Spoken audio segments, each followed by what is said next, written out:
The North Atlantic Alliance was founded in the aftermath of the Second World War. Its purpose was to secure peace in Europe, to promote cooperation among its members, and to guard their freedom. All of this in the context of countering the threat posed at the time by the Soviet Union. The Alliance's founding treaty was signed in Washington in 1949 by a dozen European and North American countries.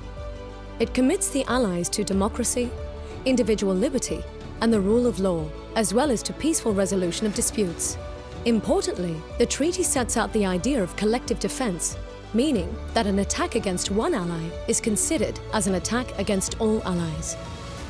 The North Atlantic Treaty Organization, or NATO, ensures that the security of its European member countries is inseparably linked to that of its North American member countries. The organization also provides a unique forum for dialogue and cooperation across the Atlantic.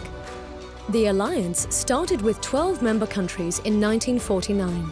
However, the founding treaty allows for other European nations to join the alliance, as long as all existing allies agree. Any prospective member must share NATO's core values and have the capacity and willingness to contribute to security in the Euro-Atlantic area.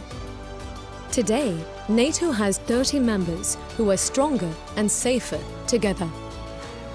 For 7 decades, NATO has ensured peace within its territory. While threats and the way NATO deals with them have evolved over time, the purpose, values, and founding principles of the alliance do not change.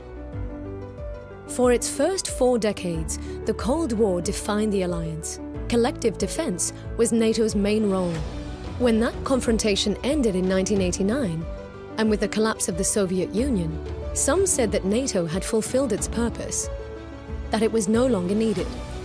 And yet the alliance is still here today. So why has NATO stood the test of time? The end of the Cold War offered hope for progress and peace, but it also ushered in a new era of instability. NATO has responded to changes in the security environment by shifting its focus and taking on new tasks. Beyond ensuring the collective defense of its members, NATO seeks to promote security through partnership and cooperation. Since the early 1990s, the alliance has developed relations with non-member countries, including former Cold War adversaries of the former Eastern Bloc. Some of these partners have since become members of the alliance.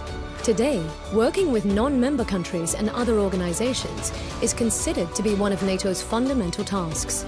It works with 40 partner countries, as well as with other international organizations, like the United Nations and the European Union. NATO has taken on an important role in international crisis management since the end of the Cold War. Working closely with partner countries, the alliance helped to end war and build sustainable peace in the Balkans. In the wake of the 9/11 terrorist attacks on the United States, allies and partners deployed forces to Afghanistan to help bring stability.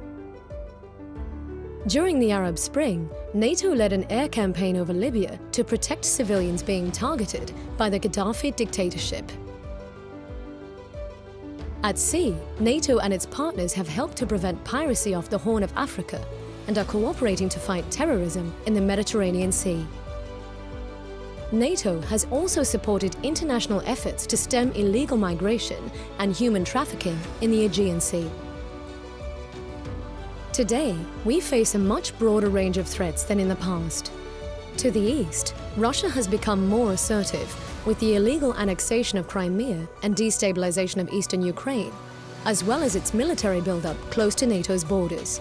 To the south, the security situation in the Middle East and Africa has deteriorated, causing loss of life, fueling large-scale migration flows, and inspiring terrorist attacks.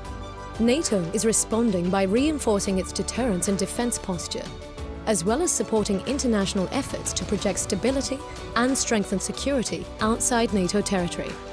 We are also confronted with the spread of weapons of mass destruction, cyber attacks, and threats to energy supplies, as well as environmental challenges with security implications. These challenges are too big for any one country or organization to handle on its own. So NATO is working closely with its network of partners to help tackle them. While NATO continues to adapt to changes in the security environment, the fundamentals of how it works haven't changed. Consensus and consultation are part of NATO's DNA. All member countries are represented in the North Atlantic Council, where decisions are taken by consensus, meaning unanimously, expressing the collective will of all the nations. There is no NATO army. National forces are under national command. When called upon, allied nations volunteer their troops, equipment, or other capabilities to NATO-led operations and exercises.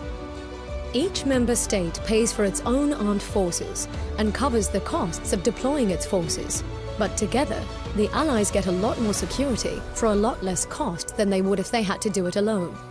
Each member contributes a small percentage of its national defense budget to NATO. The national contributions pay for running the political and operational headquarters in Belgium, as well as the integrated military command structure across NATO territory.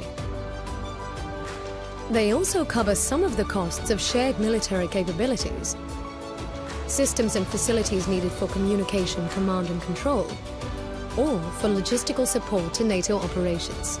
Other multinational capability projects are funded by groups of allies.